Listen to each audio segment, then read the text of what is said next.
Hi there, and thank you for listening to my Communications 113 informational speech. Would you like to play a game? I love a good game, and I think we can all agree that games are great fun and one of the best ways to spend quality time with your friends and family. But did you know that games are also an excellent tool in building community? As a youth group leader, I've become very familiar with the role that games can play in building bonds between participants, building confidence, and breaking down barriers. My job at Livingstone's Roots Youth Group is to plan our games for Tuesday nights. I consider myself the game show host of our leader team. Over the years, I've developed a handful of effective, interactive games that work well with my students, each of which encourages the kids to get out of their comfort zones and have some fun. One of my favorite games is Guess That Leader.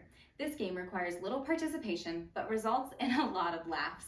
At LS Roots, we have a team of 8 leaders. So for this game, I ask each of our leaders to write down 5 fun facts about themselves on index cards.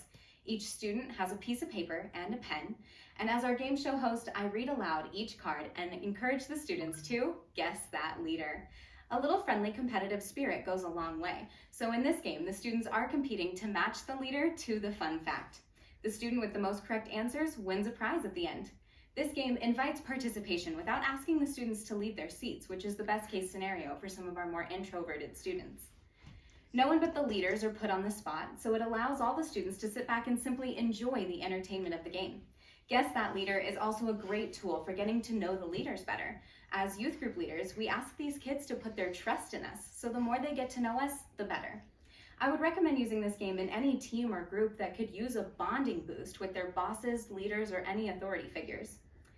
Another game I've designed and have had a lot of success with is called Two Truths and a Lie Buddies Edition. This puts a bond-building twist on a classic Two Truths and a Lie by partnering up students and asking them to brainstorm the things that they have in common. The idea is for students to find 2 things that they do have in common and have some fun making up a lie about one thing that they do not in fact have in common. We give them about 15 minutes to brainstorm and write their 3 statements on an index card.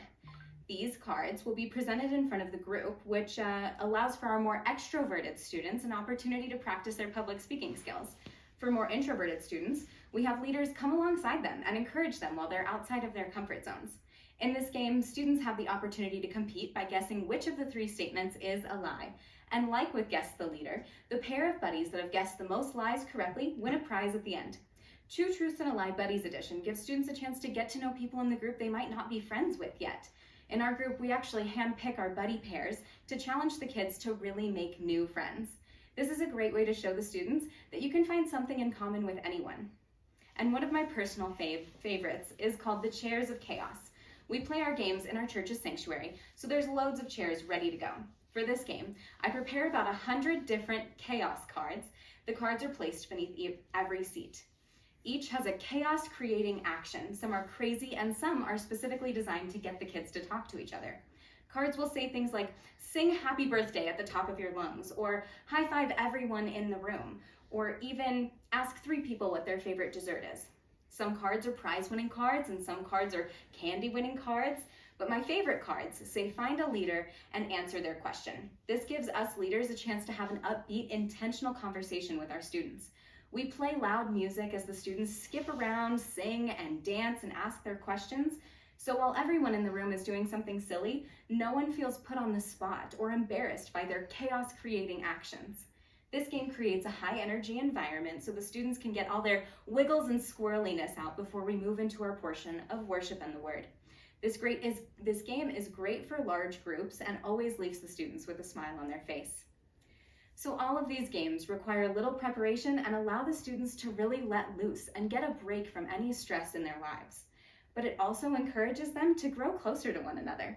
The 3 games I talked about today are highly requested from my students, so I know they enjoy playing, and I've seen how effective they have been in creating our community. They break the ice, they build the bonds between students, and most importantly, they bring us together as friends. Each week, at the end of each game, I remind the students that our real prize is the fun we had together along the way. Thank you so much for listening.